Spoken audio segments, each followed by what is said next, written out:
Okay, so just to go a little bit more in depth, I've been podcasting since 2015. Most of that time has been on a podcast that I do with actually just a bunch of friends. It's more of a you know passion project.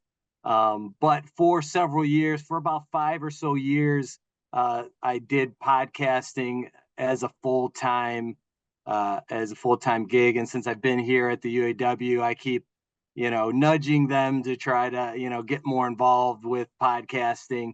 And so hopefully with this uh, we'll be able to kind of, keep nudging that forward a little bit. So, all right, let's get started here. Um, there is a ton of podcasts, and there's a bunch of different formats. The most popular is just, the typical kind of one-on-one interview talk show format. Um, my personal preference is documentary style, which is scripted. That's kind of more of what I started in documentary, and so that's kind of where my passion lies. It now there's a lot more work involved, um, uh, so it's really the format of your show is really got to be based on the availability of your time that you can dedicate to it. Another really popular format is two hosts kind of talking to each other, riffing about a topic, going more in detail. It could be historical, it could be more news oriented, uh, and then there is uh, the panel format where you have no more than four.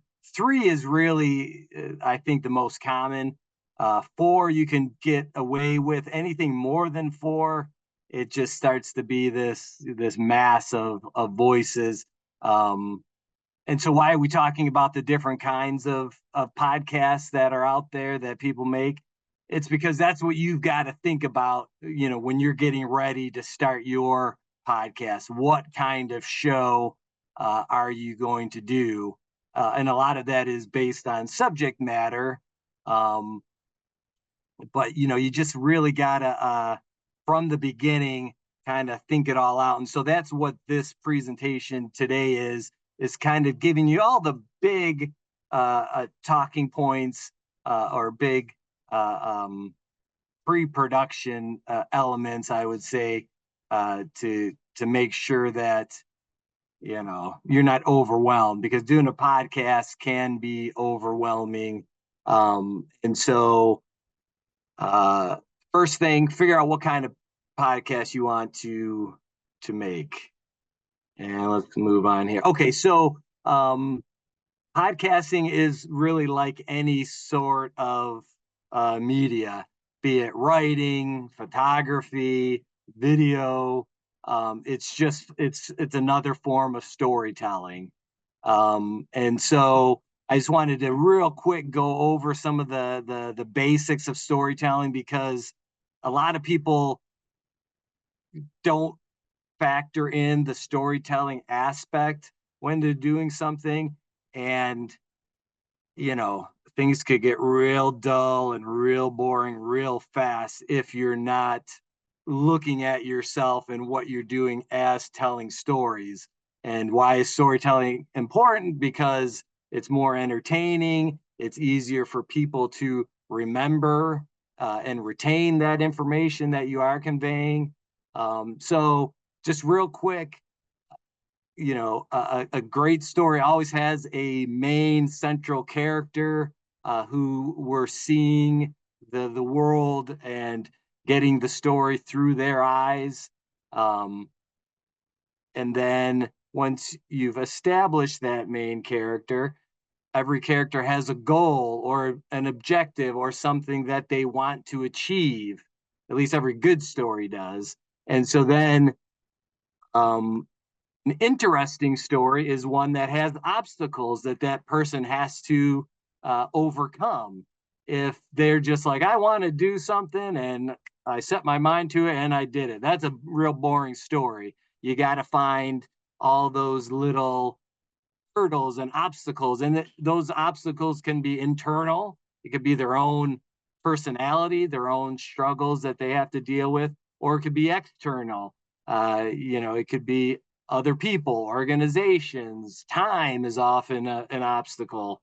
um, so the more you can kind of dig into those obstacles, that's really where the meat is. And obviously, uh, the conclusion of your story is whether or not they are able to overcome those obstacles. Some stories, uh, people just don't, hit their goals and objectives. One thing that Pixar does really well, and I think it's actually like codified somewhere in their business, is their characters often want one goal, and then through trying to achieve those goals and facing different obstacles, their goal changes and becomes something else completely different from what they've started out as. And that's kind of, what I would consider, kind of next level storytelling. The more things that you can do to this kind of format, the more ways you can stretch it and make it feel like you're not just getting, a simple story. I think the more engaged people will be. So let's take the stand-up strike, for example. Um, the character could be any number of members. It could be leadership. It could be anybody. The main character doesn't have to be quote unquote the most important character. Um, and the goals don't have to be, anything too lofty. It could, someone's goal could just simply to be, I wanted to get this petition signed and push through. Well, what are those obstacles? What are all the things that they had to do to get that petition, signed? And then obviously, were they successful? What did they learn? What did they gain? What did it cost them to get that?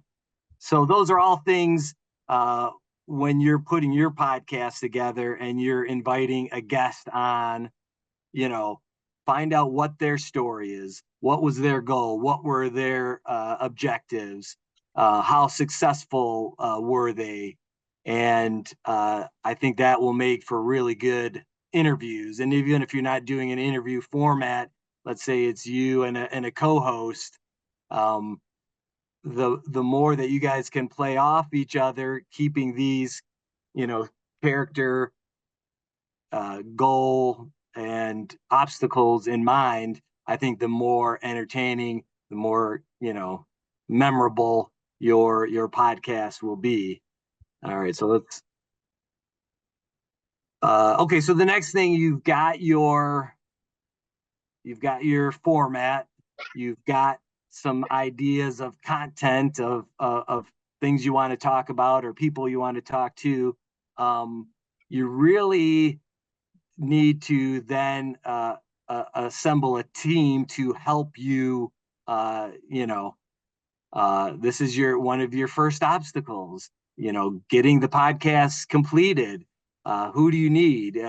You could do everything in theory, um, but we all know time is precious for people. So the more uh, input and help and assistance that you can get from people, um, the less time you'll have to spend and dedicate to it, and oftentimes the more voices and input you get, um, the better the end result will be. So let's just assume that you are the producer and you're coming up with the ideas and the format, and you're going to be scheduling the guests. Um, or if it's a host driven show, you're going to be picking out who you want to host. There's a lot of things to think about. Availability. Can they come in every week, or can they zoom in every week and give you an hour of their time? Can they do a little pre-interview so that they're familiar with the guest, and do a little research so that they can bring in little nuggets and information? Can they work with you as the producer to, write the questions and really, kind of lay out the show? Um, so obviously, host key. Engineer, that's critical, because obviously, if you're not getting good sound, um, people aren't going to want to listen. You could have the best, most interesting, uh, exciting interview in the world, but if it sounds muffled or garbled, or whatever the case may be, myriad of things could go wrong. If you don't have a good engineer, you're kind of out of luck. Now, a lot of times the producer is often the engineer, so it's not like you need a whole huge team of people, but you need somebody that knows what they're doing. Um, the engineer is often also the editor, just because those are kind of both technical roles. And so the editor is going to be the person that, once the podcast is recorded, they're going to go through, they're going to mix the audio, they're going to take out any little mistakes. Oftentimes, people have a brain fart and they lose track of what they were saying or thinking. And so I'll usually cut that stuff right out, just so that it keeps the flow of the podcast and the conversation going. Um, and beyond just kind of cleaning up the audio, the editor is also the one that's going to be exporting your audio file, for the hosting site, which we'll go into a little bit later. And the last position is also, again, typically an engineering editor producer role. But I mean, hey, if you can find people to do all of them, I mean, if you can find a person for each role, again, that's always better. But the publisher is essentially the person that takes, you've got your edited audio file. They're going to upload it to your hosting site. You're going to make sure that it's titled correctly and it's got the description and keywords. And then, we'll publish it. And that person will then go and make sure that the RSS feed is working. The RSS feed is what's going to send the audio file from your hosting site to all the different apps. So if you want to listen to it on Spotify or Apple Podcasts or Amazon, or, there's a myriad of different apps available, but the publisher is usually the person that's going through and checking all of those to make sure, okay, yep, it's here. It sounds good. The descriptions showing up right, the thumbnail is there. So again, a lot of these roles are often, you know, done by multiple people. Sometimes it's one person. So again, just remember, when you're putting your podcast together, it's format, it's storytelling, subject matter, and it's you're assembling your team. All right. So once you've got your team together and everyone has their roles, you're going to need equipment. Now, I've done podcasts on literally every different kind of piece of equipment. I've recorded, just with my iPhone, and I'll just talk into it and just go back and forth with someone. So it can be as low tech as that. Um, I've oftentimes, because I have a video background, I'll just plug a couple mics into a camera, hit record on the camera, and just talking into the mics, and then you can extract the audio from the video. So I bring up all of these to say that there are a many different ways to record a podcast. Now, obviously, the equipment that I'm showing here on the screen is the ideal setup. So you can find microphones that run from $50 to thousands of dollars. In this presentation, I've made all of these images clickable. So when we're done, if you want to, it's mostly just Amazon links, but that'll kind of give you the ideas of what's out there and available. So you need the microphones, you need the cables that run from the microphones either into your mixer or your computer. And then oftentimes, at least for the engineer, should have headphones. But if your guest, if where you're recording your podcast, if you're like far across from them, across a big table, you might want headphones. For everybody, so again, it's kind of really depends on, where you're recording. Oftentimes when you're out in the field and there's a lot of noise and commotion going on, you're going to want headphones that kind of drown out that background noise so you can just hear what your guests or hosts are talking about. All right, so here's the what I've called the audio capture devices. So you've got your microphones, you've got your mic cables, your XLR cables. You can go into a little mixer, which then you can record into a computer. I use a little audio recorder that's about yay big, and it just plugs right into the mixer. That way you don't even need a computer. But most people seem to like to record on laptops. So this little mixer here is very inexpensive. You can get something again for about $50. There's this Zoom PodTrack field recorder, but you can also use it in a studio. But what's great is you can plug up to 4 microphones right into the back of that. You can record directly into that field recorder, and it will record each microphone on a separate track so that you can afterwards go through and remix. Now, that's a lot of extra work, so I just always recommend everybody use the little dials to get a live mix that sounds good, so you don't have to really go crazy in editing. A really nice, if you're in a studio setting, this Focusrite Scarlett, it's a little bit higher end at $350, but again, it allows you to record 4 mics. It's got headphone jacks. It's got an output right to the computer. And so that's really kind of, I don't want to say top of the line, but that's kind of industry standard for a lot of audio. And then as you can see there up in the corner is the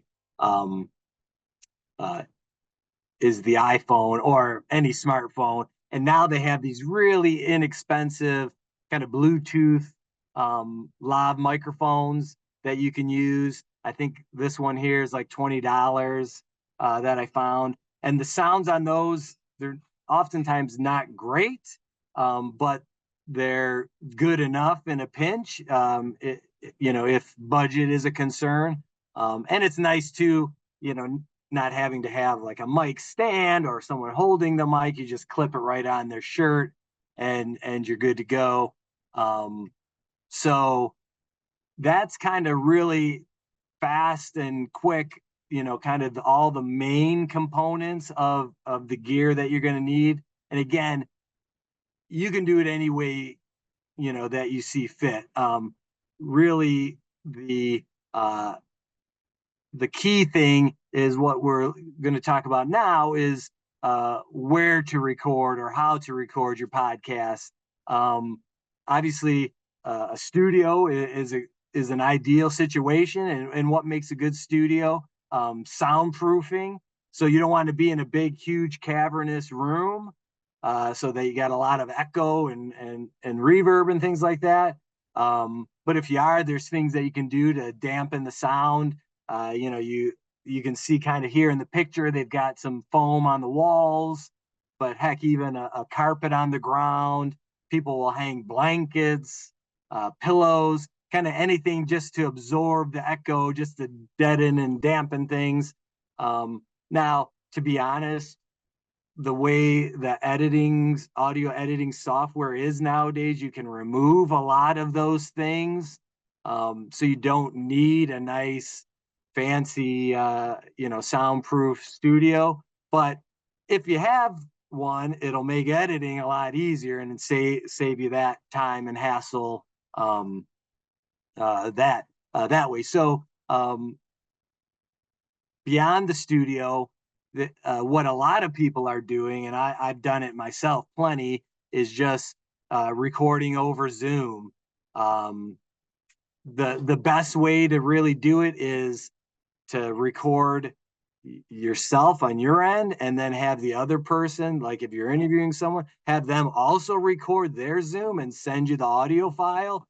That way, in case there's any hiccups on your end, you're getting their nice clean sound. I haven't had a real big issue with that, but just one little tip there. So yeah, so Zoom audio actually sounds really good, especially when you throw it into this editing software, which we'll talk about a little bit later. I've done stuff over Zoom and it sounds great. You would never know that it was not in person. Now, if you're the next tab down, if you're on location, um, and you're in a kind of a loud, noisy environment, that's okay, especially if you make that part of your show.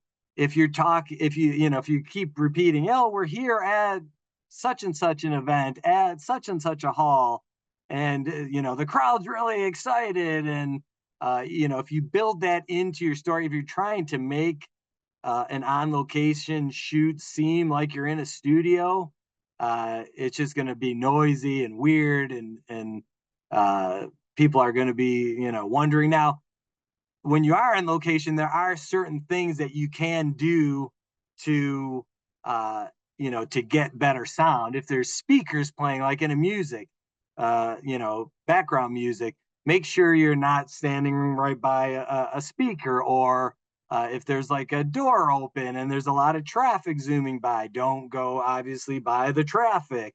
Um, Oftentimes when you're on location, you're going to have to stand a lot closer to whoever you're interviewing, or whoever maybe your co-host is, because you don't want them like not being able to hear you and having to shout. And so there are a lot of tricks to getting good on location sound, but the main thing is if you just kind of keep letting your audience know where you're at, they'll be pretty forgiving if the sound, if there's a lot of background noise and other things competing.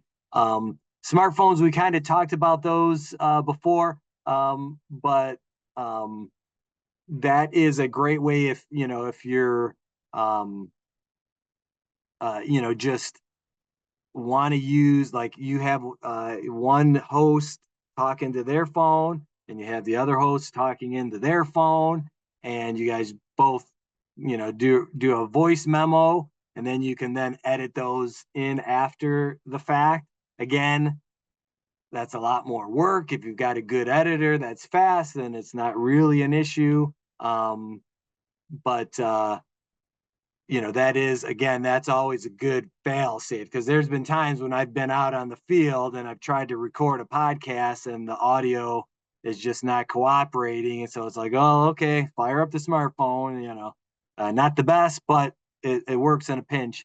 And one thing I always recommend people do when you're recording a podcast, now this is maybe not something that you want to do right at the get-go, but I would say always try to record your podcast with video. Now, it can be independent from the audio. So let's say you're recording with your microphones and it's going into a mixer and the laptop.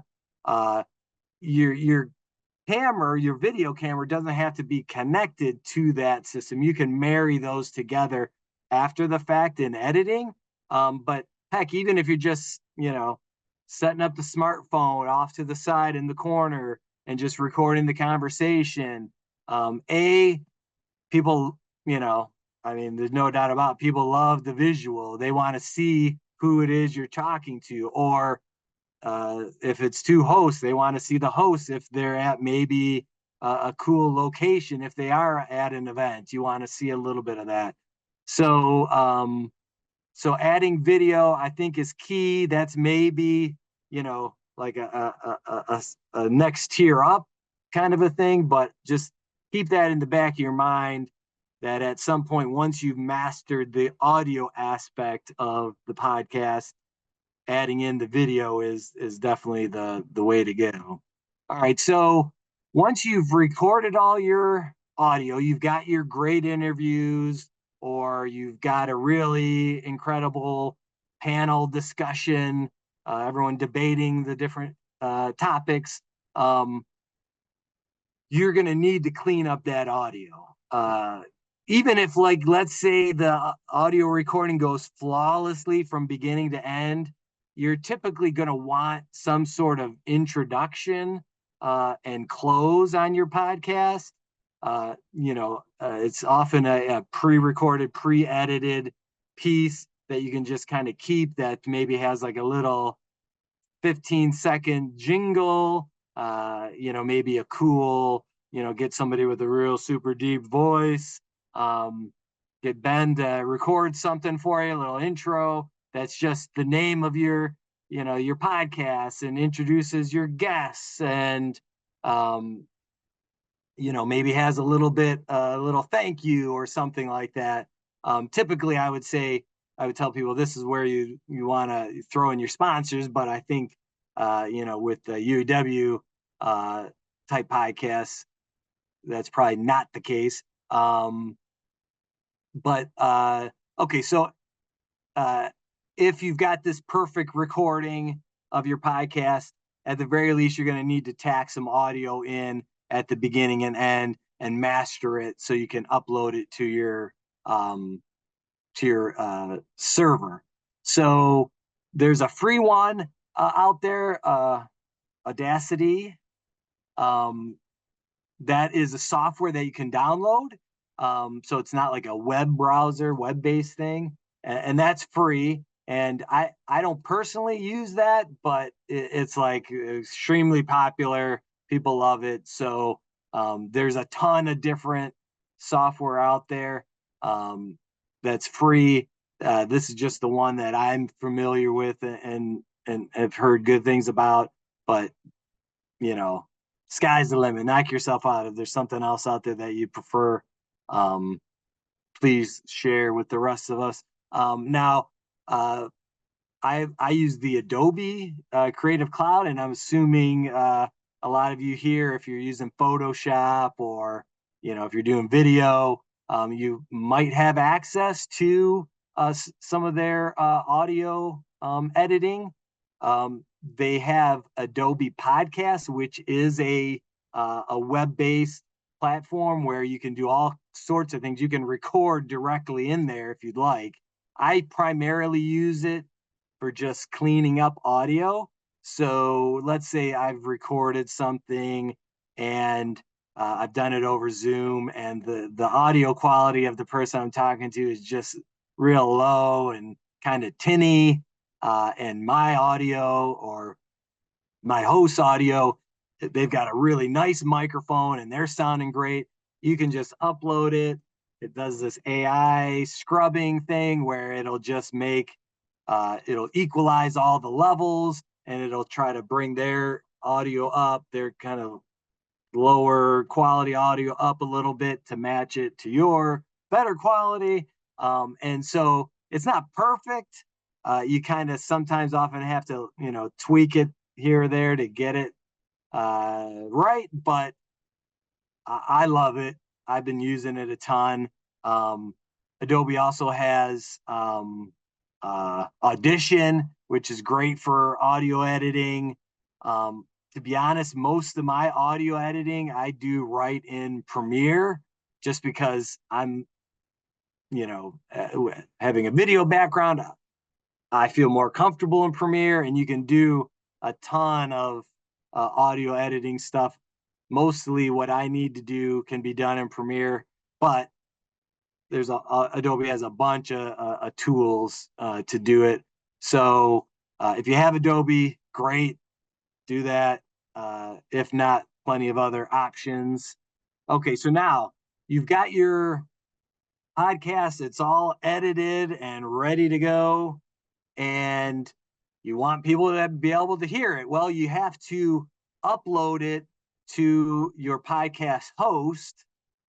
And what that podcast host does is it creates an RSS feed.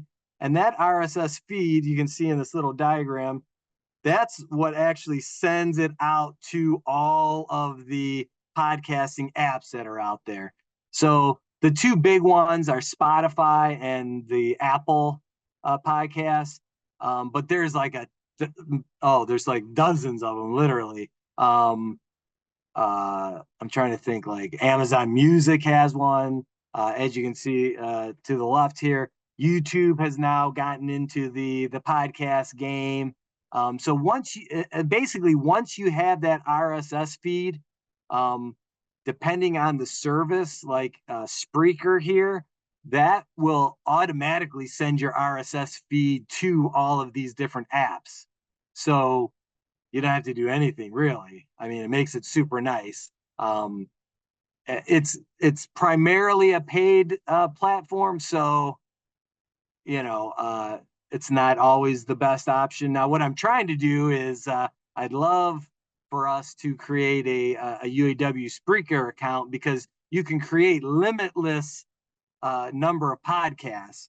So we could essentially have one Spreaker account, and we could literally create a podcast for every local that's out there, you know obviously someone wants to do one. um so uh, Something like Spreaker, now just like the audio editing software, there's like dozens of different podcast hosting apps that you can use, that will send it out. Like for a long time I used SoundCloud. That kind of became more of a music platform. So it's not, I don't recommend it because it's not really ideal for podcasting, but you can use it for podcasts. As you can see here, I dropped in YouTube, because now they've gotten into the podcasting game. The beauty with most things with YouTube is that it's free.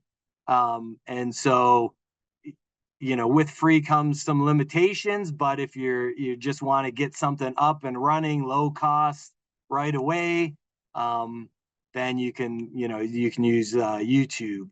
So yeah, so this is probably the most I don't want to say challenging. It's the most technical side of podcasting. So this is where people often get tripped up. But if you use a service like Spreaker, it's real easy. You just upload your file and give it a title and a description, and you're pretty much off to the races. All right. So now that you've got your podcast and people are out there, now comes, I would say, the most time consuming part of the whole process. That's actually getting people to listen to it. Because there are so many podcasts. I mean, the low cost of podcasts has made it so that almost anybody that wants one can have one. And because there's so many podcasts, it's a lot of clutter to get yours heard. So what I always suggest is, if you don't have a social media platform that you can post the links to, create one. Obviously, if you're doing a podcast on behalf of your local and your local has social media, great. Just get them to share the links. That's really going to take a lot of the legwork out of it. But if you don't have a Facebook, you don't have an Instagram, you don't have a Twitter, you don't have a TikTok, then I would say gets either make one or get someone to make one for you. And on that, you're going to be sharing links, obviously, to the podcast. You're going to be encouraging people to subscribe, because once they've subscribed to your podcast on Spotify or whatever, you'll get every new episode. You'll get that in your feed, and you'll get little notifications if you have it set for that. And then, of course, they always tell you reviews help. So if you tell all your friends and coworkers, hey, go give this podcast 5 stars, then that will, in the searches, when people are looking for, union labor type podcasts, yours will pop up. And the beauty with the video is that that we talked about, like when you're recording, even if you don't end up right away recording the whole podcast and posting the video, just have somebody who's not, you know, in the podcast directly, your engineer, the producer, just grab any warm body and just while you're recording the podcast, just shoot some video. It could be behind the scenes type video. It could be, the guest as they're first coming in and getting situated, or maybe afterwards you get a little soundbite of them saying, "Hey, this was a lot of fun. Thanks for having me on." And then you can post that little short video on your social media platforms. And obviously photos obviously are great as well. Graphics, if you got somebody that can make one up that just has, like, the name of the podcast and when it's, when new episodes appear and what that week's guest is or what the subject matter is.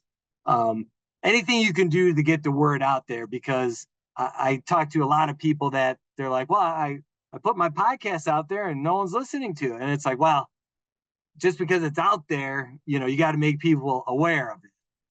So beyond social media, uh, email out the links to the show. If you guys do newsletters at your local, if your local has a web page, make sure you can put the podcast links directly on the website. Go to events, and while you're there talking with people, you don't have to have cards made up, but just, tell people, oh, hey, I've got a new podcast. The more you can do it kind of outside of your circle, the better. And along those lines, collaborating with maybe other locals that are halfway across the country, but maybe have similar interests. You can get the people from your local and your community to follow this podcast because, you guys are on each other's shows. And then, there are just your local community. There's not a lot of newspapers left, but, see if your little local paper can write up a little blurb for you. Or a lot of times if you get local media to be on your show, then they'll promote it on their platforms. So you just got to kind of really do a lot of legwork when it comes to that. Okay, so let's just wrap it up real quick. And I included a link to like a whole bunch of best practices. And for me, one of the biggest is having a consistent schedule. So if you're on, make sure you're on at the same time every day. Like if you want to post your podcast at Thursday at 7 p.m., try to do that every Thursday at 7 p.m. That way people who do follow and do subscribe, you kind of get them used to that. Oh yeah, Thursday night, that's when I listen to that podcast, and if you're doing one like there's a podcast this month and then we take a month off and we do another podcast, people are going to forget about your podcast. But if you're doing it consistently, and it doesn't have to be every week, there's a lot of podcasts that do it every other week. Some people are crazy and they do multiple. They'll do Monday, Wednesday, Friday, you know. Um, so whatever it is, just come up with a schedule. And then the other big thing is just having good titles and good descriptions. Don't make it, you know, even if uh, it's not the most exciting topic in the world, try to find an angle that makes it seem, you know, exciting and engaging. Um, don't just say, you know, our guest is so and so. You got to describe who is the guest. What topics are they going to be talking about? Why is it important for you to listen to this? You know, I don't want to say do clickbait, but, you know, there is a certain amount of, you know, enticing people to, um, you know, to want to listen. And then in this link, which you can go into, it's got like a whole laundry list of other things that you can do to really kind of take your podcast to the next level. Okay, so that is in a big rush, uh, whirlwind. That is my presentation. So if anyone has any questions, uh, let's go ahead and open it up. And I'm gonna stop sharing here if I can figure it out. There we go. Okay, Denver, and before we go into question and answers, if there are any local authorized podcasts, again, feel free to share them in the chat. For anybody who has any questions for Denver, please feel free to put them in the chat. So with that, we will get started with the questions and answers. So any questions out there? And just to throw this out there, if because I know we covered a lot of ground, um, you know, so we will make the presentation available to everybody. And if you have any questions, I'm going to put my email in the chat here so that if at some point you are thinking about making a podcast or you're in the midst of doing a podcast, you can feel free to reach out. I'll be glad to help anybody. Okay, Ben Bell has a equipment question for you. Ben, did you want to type in the question? So it's have you ever tried using a square cloth organizer box and acoustic foam as a mobile podcast studio?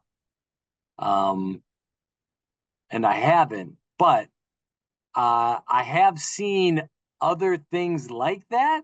Believe it or not, I saw just the other day somebody had taken what looked like two mattresses and kind of put themselves in a corner of a room. And so they kind of put these mattresses around them so that um, it's you know, deadens and closes it down, because a lot of people, believe it or not, will um, record in their closet. Often walk-in closets are very popular because you've got the deadening of all the clothes, but you got enough room to put some gear and stuff in there. I unfortunately don't have big enough closets to do that at my house, so not an option for me. Okay, next question. All right, so it looks like Gordy's wondering what strategy do you use to rein a guest back in so your podcast doesn't get hijacked? And that oftentimes will happen because, you know, if you get someone that's very talkative, then they'll just start droning on and on and on. And I'm guilty of this myself. The thing is, you got to just politely, you got to just jump in and cut them off. Um, there's really no graceful way around it. You got to just say, "Oh, let me jump in here," or "Okay, you know what? I've got so many questions. You know, I think you've covered that. Let me go to my next question." Because oftentimes you will have to steer the person. Now, what I recommend that can often preemptively do that is if you do a pre-interview. So let's say you're going to be talking to somebody for an hour, take 5 minutes ahead of time and say, okay, we're going to talk about this, and I'm going to ask you about that, and blah, blah, blah. And sometimes even like a week or two before, you just send them your list of questions so that they are kind of prepared and they kind of have an idea of what, they want to talk about. And that way, if they know that, okay, I've got these 10 questions and they're getting caught up on question 5, it doesn't make it seem so bad when you're jumping in and cutting them off saying, okay, well, we got a lot of questions, we got a lot of ground to cover. So that is very tricky, but I think between pre-interview and just, you know, not being a jerk, but you just gotta kind of be bold. Okay, so let's looks like we got some more questions rolling in. Um, You have Alexa. Alexa, yes. Our local is using the podcast as a platform to educate our membership. We want to talk about reinforcing the contract, but there's a very thin line on what can and can't be shared. Are there any specific guidelines on what not to share? Well, this is something that is unique to UAW or labor type podcasts. Um, Most podcasts really don't have to deal with this. And so that's why I always defer to, who's the leadership at your local. Uh, Edit the show, record, and talk about everything. And then let the local leadership listen to the podcast and give you notes. I mean, that's what we do in the communication department.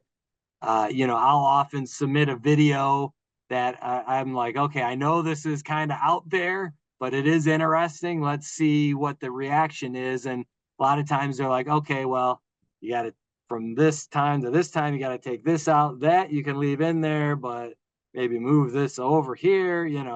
Um, and so that is something I think you have to, and I'll defer to Roy and John on this, but I think that's something that you have to defer to your local leadership with a lot of the content related questions.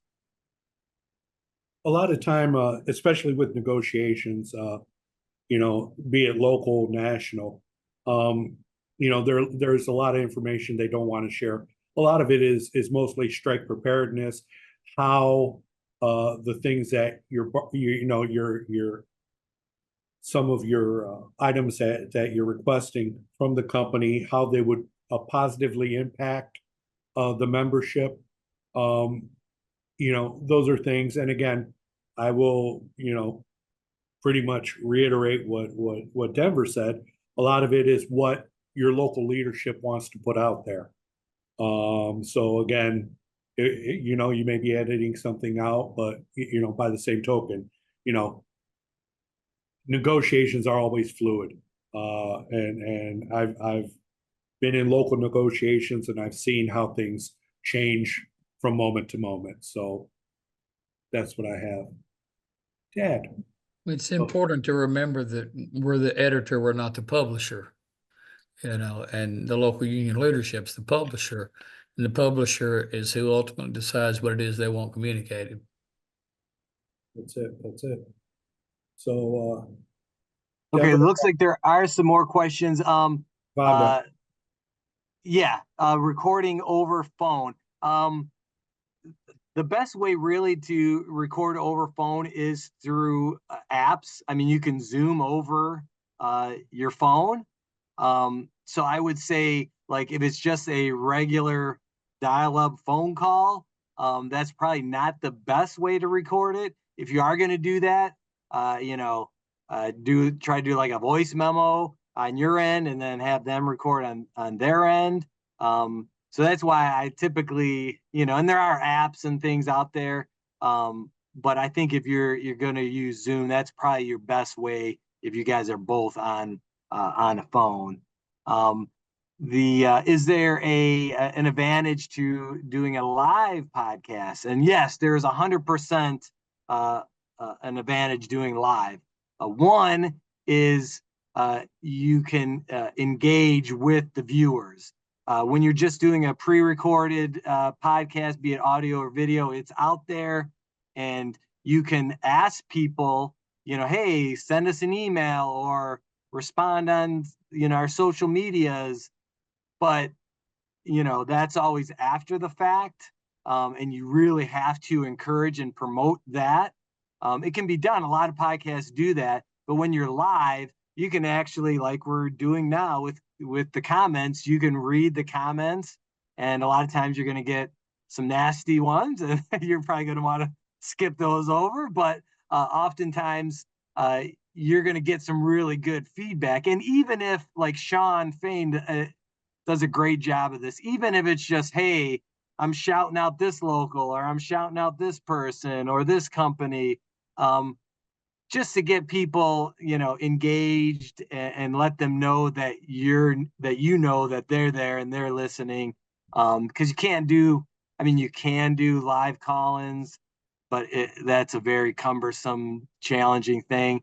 So as opposed to the old radio days with the live callers, going live on, be it YouTube or any of the platforms, and getting the comment section, that's really your best thing. So, and all the platforms will tell you that going live is going to give you better engagement. It's going to give you more views. So if you've got that skill level to do live, I say yes, 100% do live. I didn't include that in this just because I assumed if most people are just getting started, that's kind of like, I would say step one, do the audio podcast. Step two, do the audio podcast with a video component. Step three, do the podcast live with the video. Then you're in the driver's seat, so to speak. All right, so let's see. It says UAW Local 14 has podcasts we've done in the past. It is not updated. They will get on that. Check on the website. Okay, so yeah, Local 14. We're gonna look for your podcast. Okay, so this was one thing that I didn't go into, just because it's Ben has a great question. Have you ever done Facebook Live web show? So you can do what's great of all the different social media apps, be it TikTok, Instagram, Twitter, Facebook, YouTube. They all have live video components to them now. So again, touching back on that, live is kind of king. If you can go live and it doesn't have to, when most people say podcast, really it's a talk show is what they're really, referencing. And so you can do a talk show on any platform. The principles are always the same. You got to have good audio. If you're doing video, you got to have a decent picture and lighting. You got to have an interesting guest with a great story, and you got to do your, pre-interview. So all the things that we talked about apply. Just instead of taking an audio file and putting it to your hosting site and RSS feed, you're just going directly right out to to the world. But again, if you're dealing with sensitive topics, bargaining type things, you might want to record those, so it gives you that option to edit. Okay, so is taking calls during your podcast a good idea? It's a great idea. Again, it's doing it. So there's the lo-fi way that I've seen people, and it's literally just someone holds up a phone to their microphone and they pull them up and they're like, hey, you're live, go. So if you're going live, then bringing people in that way is fine. You can also bring them in via Zoom. So even though it's not like a true phone call. So for example, Charles was there with me at the supermajority event. Sorry, I was blanking there for a second for the women's conference. And we had one of the directors, they quote unquote called in via Zoom. And so they had all the different speakers coming up, and then we played some videos, and then the director, we brought him in on Zoom. So you can do that. So like, for example, if you're going to live stream through, I use OBS. There's a ton of different, there's vMix, which is like a kind of the state of the art, several $1,000s live streaming, but OBS is free. And you can do all your podcasts right on OBS to Twitch and Twitter and wherever you want to go. And there is an option to just it's almost like you treat it like a camera. You've got your cameras that you're switching between. Well, OBS or Zoom is just one of your cameras. So when you're ready for that caller to go live, you just boom, click on the Zoom connection and you'll see and hear them. And so, yeah, again, that's like level 4. So you've got your live stream podcast going, and then you're bringing in guests. That's top tier. So if you're at that point, that's amazing. That was great. So is there anything else? I think, did we go over our time? Well, we're about there. I'm going to add a webinar evaluation and poll. Feel free to put in your input as far as if you enjoyed the podcast and anything you would like to see in the upcoming months. Again, thank you for everybody that has taken time out. Again, feel free before we sign off, if your local does have a authorized podcast, feel free to put it in the chat. We'd greatly appreciate those links. And I believe that's it. If there's anything else you'd like to add, Denver, thank you for your time. Thanks, everybody. On behalf of all the Luca folks, I'd like to thank Denver for putting this together. It's been very informative. Now he's got me wanting to look into podcasts. So thanks, Denver. My pleasure. Bye, everybody. Okay. All right. Take care. With that, we will. All right. Bye-bye. Thank you. Thank you for taking time out.